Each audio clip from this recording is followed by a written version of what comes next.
আসসালামু আলাইকুম। আবার আলোচনায় মালদ্বীপের প্রেসিডেন্ট ইসরায়েলি পাসপোর্টধারী কেউ প্রবেশ করতে পারবে না মালদ্বীপে। ভারতের নাকের ডগায় মোতায়েন চীনের 5th generation stealth fighter J-20 উদ্বিগ্ন নয়াদিল্লি।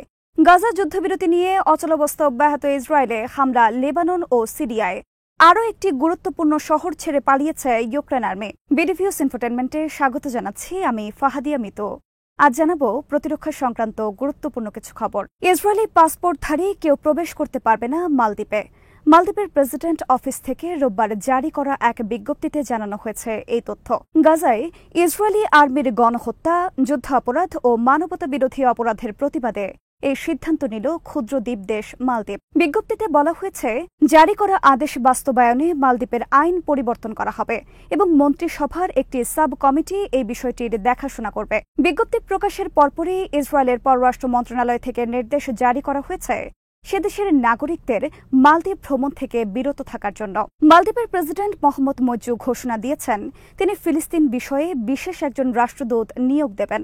তার কাজ হবে ফিলিস্তিনিদের প্রয়োজন দেখাশোনা করা এবং ফিলিস্তিনিদের জন্য ফান্ড সংগ্রহ করা। এছাড়া ফিলিস্তিনিদের প্রতি সংহতি প্রকাশের অংশ হিসেবে তিনি দেশব্যাপী র্যালির আয়োজন করবেন। ইসরায়েলি নাগরিকদের মালদ্বীপে প্রবেশের নিষেধাজ্ঞা গোটা বিশ্বজুড়ে একটি গুরুত্বপূর্ণ খবরে পরিণত হয়েছে। এর আগে ক্ষমতায় আসার পরপরই ক্ষুদ্র দেশ মালদ্বীপের প্রেসিডেন্ট মোহাম্মদ মজ্জু আলোচনায় পরিণত হন দেশ থেকে ভারতীয় সেনা সরিয়ে নেওয়ার ঘোষণায়। তিনি মালদ্বীপে ভারতীয় আধিপত্য খর্ব করার পদক্ষেপের মাধ্যমে আলোচনায় আসেন। ইসরায়েলি নাগরিকদের মালদ্বীপে প্রবেশের নিষেধাজ্ঞার এই ঘোষণা যুক্তরাষ্ট্রসহ গোটা পশ্চিমা বিশ্বের প্রতি ক্ষুদ্র দেশ মালদ্বীপের একটি দুঃসাহসিক পদক্ষেপ হিসেবে দেখছেন অনেক বিশ্লেষক। গাজা যুদ্ধবিরতি নিয়ে বিশৃঙ্খলা আর বিভক্তি অব্যাহত রয়েছে ইসরায়েলে।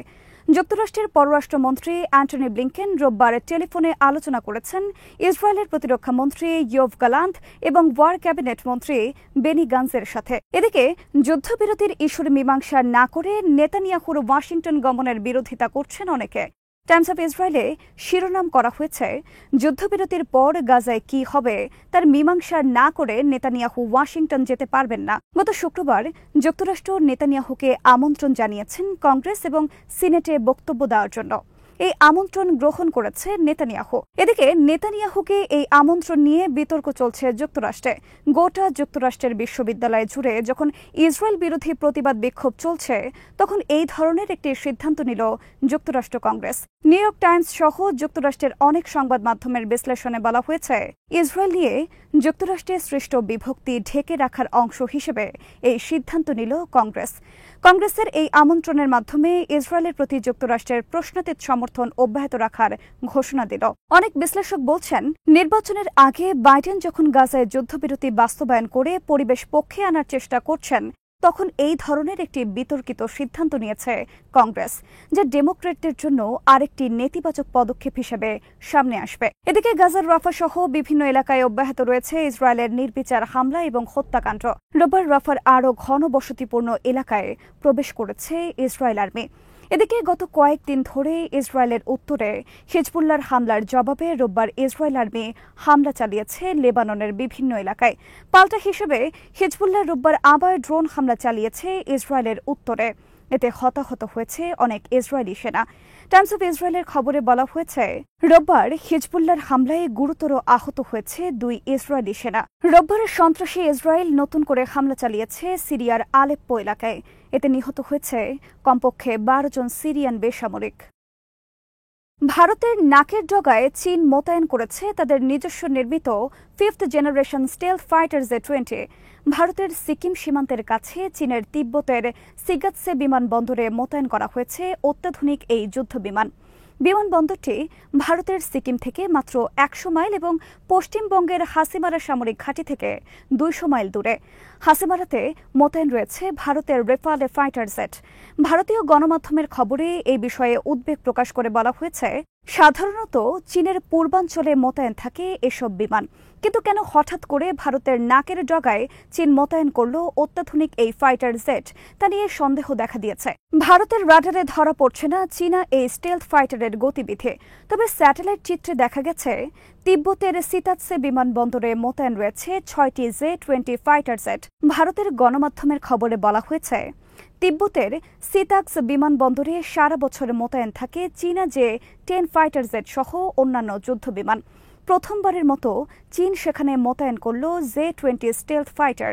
স্যাটেলাইট চিত্রে বিমানবন্দরে একটি ভারী পরিবহন বিমানও দেখা গেছে। গত ২৭ মে তোলা স্যাটেলাইট চিত্রে এই ঘটনা ধরা পড়ার পর ভারতের তরফে শুরু হয় নানা ধরনের জল্পনা কল্পনা। ভারতের গণমাধ্যমের খবরে বলা হয়েছে, ভারত সীমান্তে চীনের কমপক্ষে ২৫০ শক্তিশালী যুদ্ধবিমান মোতায়েন করা আছে, যা ভারতের রাডারে ধরা পড়ছে না। মঙ্গলবার প্রকাশিত হবে ভারতের লোকসভা নির্বাচনের ফলাফল। তার আগে চীনের এই ধরনের পদক্ষেপ নিয়ে উদ্বেগ ছড়িয়েছে ভারতে। চীনের শক্তিশালী J-20 ফাইটার জেট থেকে ছোড়া শক্তিশালী মিসাইল কমপক্ষে ২০০ মাইল দূরের লক্ষ্যবস্তুতে নিখুঁতভাবে আঘাত হানতে পারে। এর গতি ঘণ্টায় ২৫০০ কিলোমিটার। গত ৫ বছর ধরে তিব্বত সহ ভারত সীমান্তের সকল এলাকায় শক্তি বৃদ্ধি করেছে চীন। এ নিয়ে উদ্বেগ বাড়ছে ভারতে। সমর বিশ্লেষকদের মতে, ভারতকে ৪ দিক থেকে ঘিরে ফেলার আয়োজন করছে চীন। জবাবে ভারতও চীন সীমান্তে মোতায়েন করেছে রাশিয়ার তৈরি S-400 মিসাইল সিস্টেম এবং ফ্রান্সের তৈরি রেফালে ফাইটার জেট। দোনেস্কে আরও একটি গুরুত্বপূর্ণ এলাকা হাতছাড়া করেছে ইউক্রেন আর্মি। আভদিভকার পশ্চিমে দোনেস্ক হাইওয়ের পাশে অবস্থিত উমায়ানস্ক শহরটি দখলে নিয়েছে রাশিয়ান আর্মি। রোববার রাশিয়ান প্রতিরক্ষা মন্ত্রণালয় থেকে শহরটি জয়ের ঘোষণা দেওয়া হয়েছে। উমায়ানস্ক শহর ছিল ইউক্রেন আর্মির দীর্ঘদিনের একটি কৌশলগত এলাকা। এখন থেকে ইউক্রেন আর্মি অনেক ধ্বংসাত্মক হামলা পরিচালনা করছে দোনেস্কে রাশিয়ার দখলীকৃত বিভিন্ন এলাকায়। গত ১ সপ্তাহের বেশি সময় ধরে রাশিয়ান আর্মির টানা বিমান ও আর্টিলারি হামলার পর শহরটি ছেড়ে চলে যেতে বাধ্য হয় ইউক্রেন আর্মি। রাশিয়ান প্রতিরক্ষা মন্ত্রণালয়ের বিবৃতিতে বলা হয়েছে, রাশিয়ান আর্মির দ্রুত অগ্রযাত্রার ফলে ইউক্রেন আর্মি অনেক গুরুত্বপূর্ণ অস্ত্র ও সরঞ্জাম রেখে পালিয়ে গেছে উমায়ানস্ক থেকে। এদিকে আন্তর্জাতিক বিভিন্ন গণমাধ্যমের খবরে বলা হয়েছে, যুক্তরাষ্ট্র ইউক্রেনকে অনুমতি দিয়েছে তাদের অস্ত্রের সাহায্যে রাশিয়ার অভ্যন্তরে হামলার।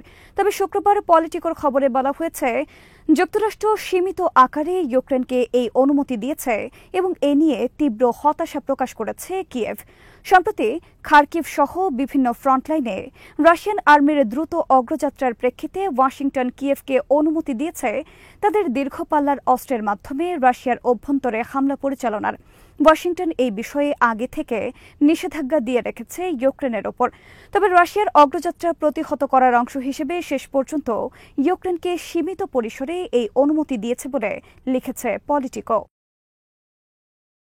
আজ এখানেই শেষ করছে। সমরাষ্ট্র, প্রতিরক্ষা ও কূটনীতির নানা তথ্য জানতে চোখ রাখুন বিডিফিউজ ইনফোটেনমেন্টে। চ্যানেলটি ভালো লাগলে সাবস্ক্রাইব করুন, সংযুক্ত থাকুন আমাদের ফেসবুক পেজে। আল্লাহ হাফেজ।